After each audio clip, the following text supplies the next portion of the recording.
Ayun, nakakatuwang aso ito ng kapitbahay, nakakatayo mga kaibig.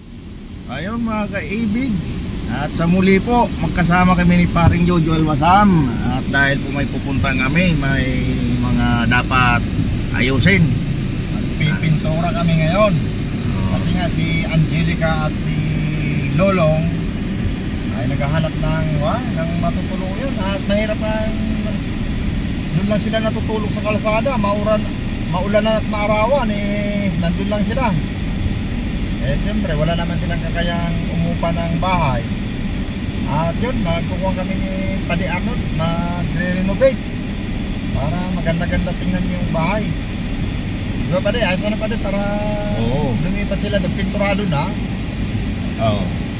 Maaliwalas tingnan. Yun ang kagandahan doon. Oo.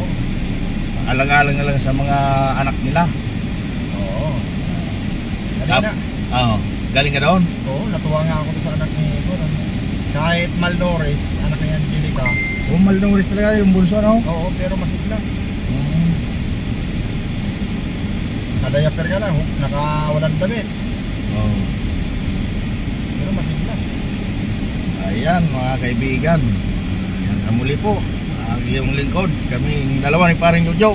At kumaksyon man talagang todo. Siyempre kasama natin yan mga buting sponsor. Siyempre. Lalo na si Ma'am Liz Danraid. Oo, grabe.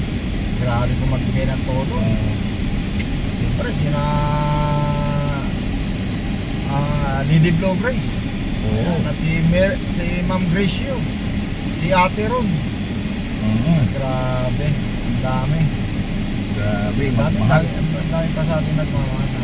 Medyo nagtatanong sa atin bakit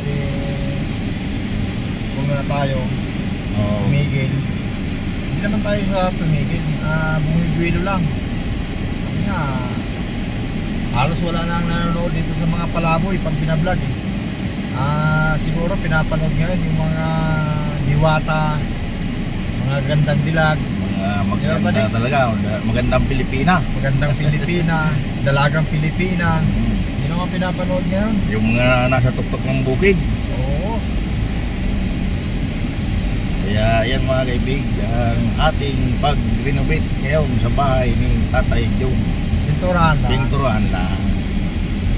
Siyempre ang problema maulan. Oo. Ako ano na kahit tsura nung loob ng bahay ni Tatay John. Oo.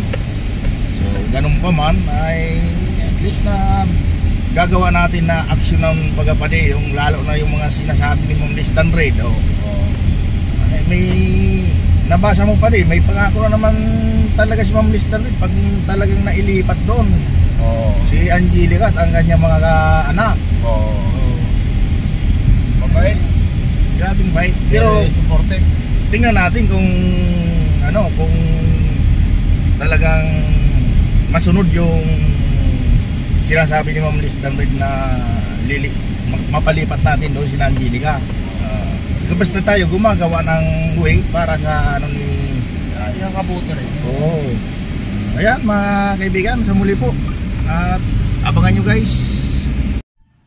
Ayun mga kaibig, at naabutan nga namin ang bahay na napakarumi. At nagkaroon na ng mga agiw-agiw mga kaibigan. Grabe.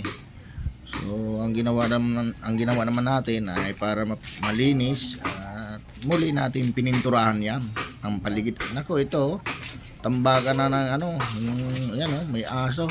Tambakan ng mga basura yung bahay ni Michelle dati mga kaibigan. Grabe. Dito kayo nagsasaing? Ang dumi-dumi. So yun din ang isusunod paring Jojo. Ayan napakaganda na ng pininturahan ko na yan mga kaibigan.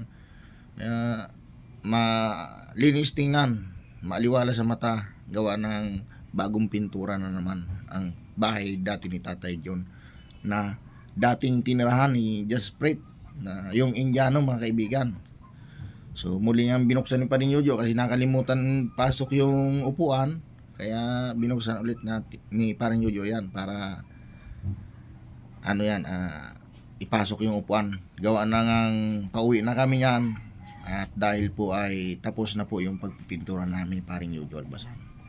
Ayun mga kaibigan, talagang sinarado na ni paring Jojo Albasan ulit ang pintuan ni Tatay John, ang kanyang bahay.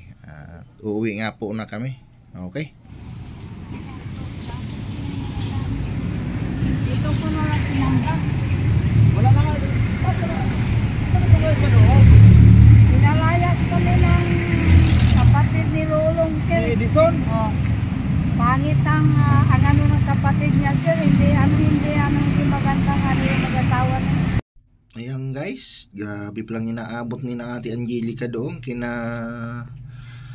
Nanay Rosalinda at kay Edison, yung mag-asawa mga kaibigan.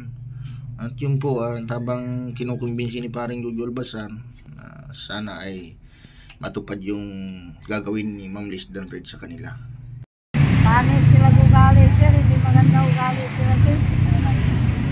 Walang dahilan kung Ayaw. bakit pinalayas. Ayaw ko na makisama sa kanila, sir. Kasi kahit anong pakisama ko sa kanila, sir.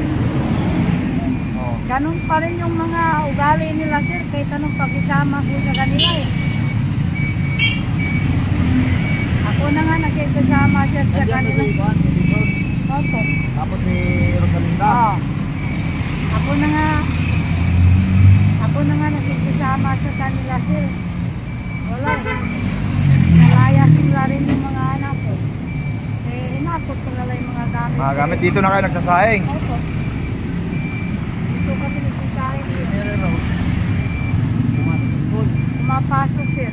Ano yung pang umaga yung sir? Di ba pala yung inulan? Grade 9 sila.